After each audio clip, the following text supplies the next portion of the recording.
Swing trading அப்படின்னா என்ன அப்படிங்கிறத முதல்ல சொல்லிடுவோம். இது வாட் நாட் டு டூ கிடையாது.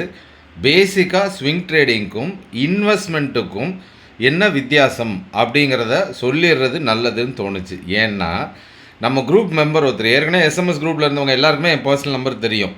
அது ஒரு 3000 பேர் இருக்காங்க. அதில் ஒரு 2 பேர் மெசேஜ் பண்ணியிருக்காங்க, சார் ஏத்தர் எனர்ஜி ஏன் சார் எஸ்எம்எஸ் சேனலில் சொல்லவே இல்லை, உங்கள் ஸ்டூடெண்ட்டுக்கு மட்டும் சொல்லியிருக்கீங்க அப்படின்னு கேட்குறாரு. கரெக்டு தான். ஏன்னா நான் அதை ஃப்ரீயாக தான் கொடுக்குறேன். நான் எடுத்தேன், அதனால் என் ஸ்டூடெண்ட்ஸுக்கும் சொல்லிட்டேன்.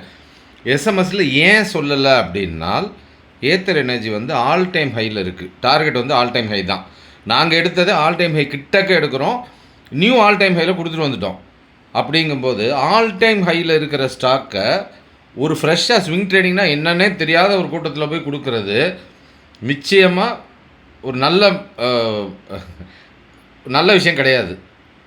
ஏன் அப்படின்னால் ஸ்விங் ட்ரேடிங்க்கும் இன்வெஸ்ட்மெண்ட்டுக்கும் பேசிக்காக என்ன வித்தியாசங்கிறது இந்த 8500 பேரில் கிட்டத்தட்ட 6000 பேருக்கு தெரியாது. இந்த ரெண்டுக்கும் என்ன டிஃப்ரென்ஸுங்கிறது. இப்போது இன்வெஸ்ட்மெண்ட் அப்படிங்கிறது பை லோ செல் ஹை. அதாவது எது கம்மியான விலையில் இருக்கோ, நல்ல வேல்யூவேஷனில் இருக்கோ, அதை வாங்கி நம்ம கையில் வச்சுக்கிட்டு சில வருஷங்கள் ஏறி, இல்லை சில மாதங்களோ ஒரு வருஷமோ ஏறி விற்கிறதுங்கிறது இன்வெஸ்ட்மெண்ட்டு. ஸ்விங் ட்ரேடிங்கிறது என்னென்னா buy high sell higher high. Buy low கிடையாது, buy high sell higher high. அதாவது ஒரு சின்ன உதாரணம் சொன்னால் உங்களுக்கு புரிஞ்சிடும். இப்போது நீங்கள் ஏதோ ஒரு ஊரில் இருக்கீங்க. உங்கள் ஊர்லேருந்து ஒரு 10 கிலோமீட்டர் தள்ளி வயக்காட்டை அப்போ தான் ஃபஸ்ட்டு பிளாட் போட்டு விற்க ஆரம்பிக்கிறாங்க. அதை யார் வாங்குவான்னா இன்வெஸ்ட்மெண்ட்டு, என் சொந்தத்துக்கு வீடு கட்டுறதுக்காக வாங்குகிறேன், இது வாங்கி போட்டால் பின்னாடி நம்ம வீடு கட்டிக்கலாம் அப்படின்னு இன்வெஸ்டர் இருக்காங்க இல்லையா, அவங்க ரீசேல் மென்டாலிட்டிக்கு வாங்க மாட்டாங்க, பர்சனலாக யூஸ்க்கு வாங்கி வச்சுப்பாங்க. ஆனால் பில்டர்ஸ் இருக்காங்கல்ல, ஒரு இடத்த வாங்கி வீடு கட்டி ஃப்ளாட்டு கட்டி விற்கிறவங்க, அவங்க எப்படி இடத்த வாங்குவாங்கன்னா ஏற்கனவே எந்த இடத்துல நல்ல வேல்யூ ஜாஸ்தியாக இருக்கோ அதை தான் வாங்குவாங்க.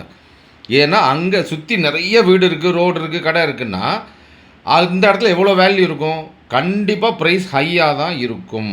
ஆனால் பில்டர்ஸ் அதை தான் வாங்குவாங்க. ஏன்னா அங்கே கட்டினா தான் ஃப்ளாட்டு டக்கு டக்குன்னு சேல் ஆகும். இதுதான் இன்வெஸ்ட்மெண்ட்டுக்கும் ஸ்விங் ட்ரேடிங்க்கும் இருக்கிற வித்தியாசம்.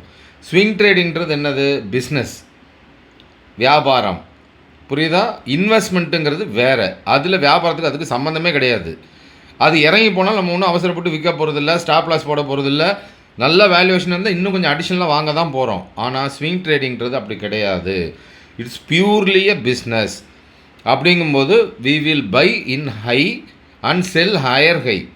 அப்படிங்கும்போது நீங்கள் எத்தனை பேர் டிசிப்ளினாக ஸ்டாப் லாஸ் போடுவீங்கன்னே தெரியாமல் ஏத்தரை போய் கொடுத்துட்டா அது 2 நாளில் பல்ட்டி அடித்தான்னு வைங்க, அப்படியே அந்த அமௌண்ட் பிளாக் ஆகிடும். அப்புறம் இந்த ஆள் சொல்லி தான் வாங்கணும்னு என்னைய மைண்ட் வாஷில் திட்டிகிட்டு இருப்பீங்க. ஸோ முதல்ல ஸ்விங் ட்ரேடிங்னா என்ன, இன்வெஸ்ட்மெண்ட்னா என்னன்னு ப்ராப்பராக உங்களுக்கு சொல்லி கொடுத்ததுக்கப்புறம்